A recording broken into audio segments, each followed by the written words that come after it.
So I'm currently writing a song. So I figured I'd take this opportunity to kind of show you what I got going on in my session right now, kind of break down for you how my session looks whenever I'm at the point where I'm just writing, not mixing or anything, and show you like some of the ideas that I've had as I've gone along this writing process for the song. So you can see at the top here the name for it is Driver. That's because the beginning of this song, I got the idea from the song Passenger by Deftones. And that idea is this little super cringy, breathy thing that I added to go along with the drums at the beginning.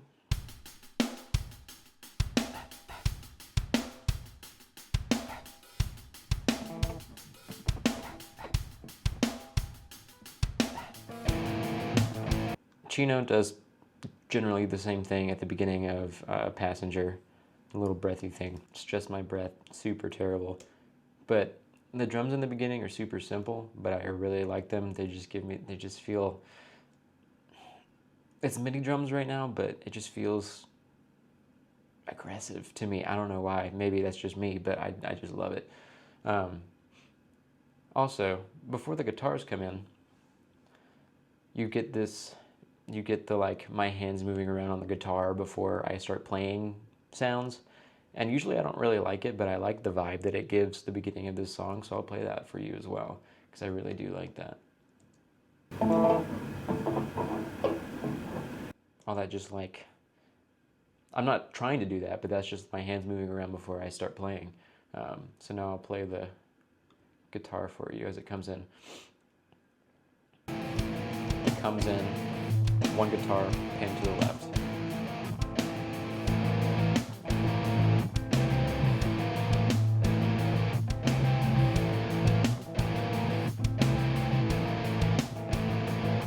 And my favorite thing to do, something I do with any aggressive song, is I'll have, like in the verses, either a guitar, one guitar centered, or I'll have one to the left or right like this. And so when you get to the pre-chorus or the chorus or whatever, you either take the center guitar and pan it out one way and then add another guitar the other way, or if you have one pan to the left, you bring in another guitar pan to the right, and it just makes it sound so much bigger, because once the bass gets added in on top of that, it sounds great.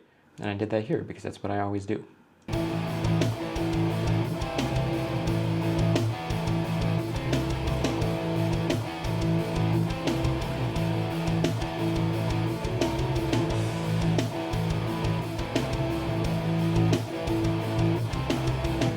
And then the chorus comes in. This is the part that I don't like about this arrangement. I don't feel like the chorus goes well with everything else. The styles just feel very different. I'm not saying I'm going to change it, but I'm not going to say I'm going to keep it either, but check it out.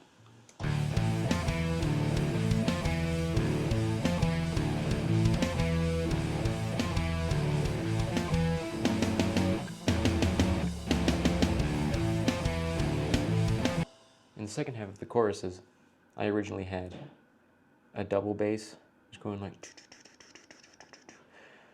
but then it felt too like heavy metal-y and not like, I don't know what the word I'm looking for is, but it just didn't fit the vibe, and I'm still trying to figure out if this whole chorus even fits the vibe either.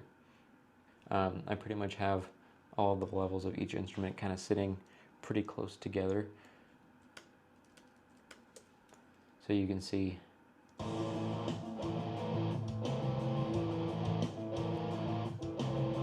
the left and right guitar and the bass are generally put pretty close together.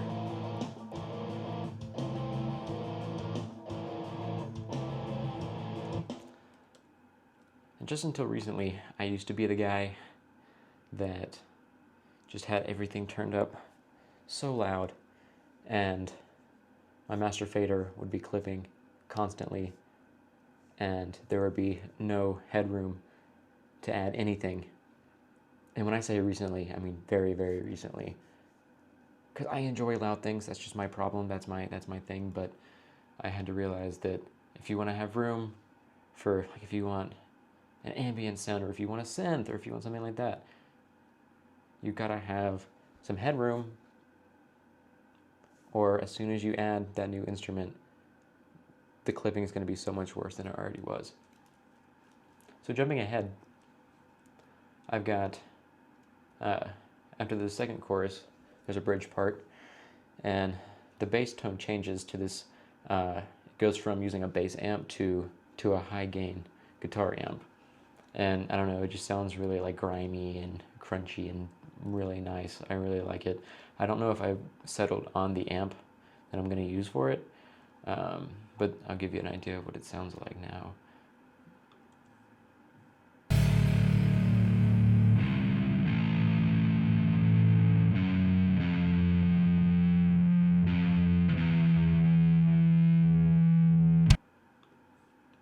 Pretty cool, right? And then it does that twice with a little bit of drums added in the second half of that. And then comes in probably my favorite song. Favorite part of this song so far is the second half of the bridge.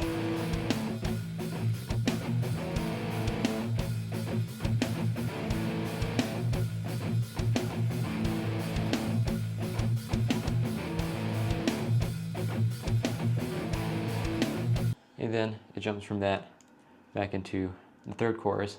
I don't know if the third chorus is going to be the end of it. Probably not, because I like the sudden stop idea, but I feel like I want it to go back into a slower part again, or like an even more like mellow part than what the song already has. So this is what it would sound like if it just ended at the end of this chorus.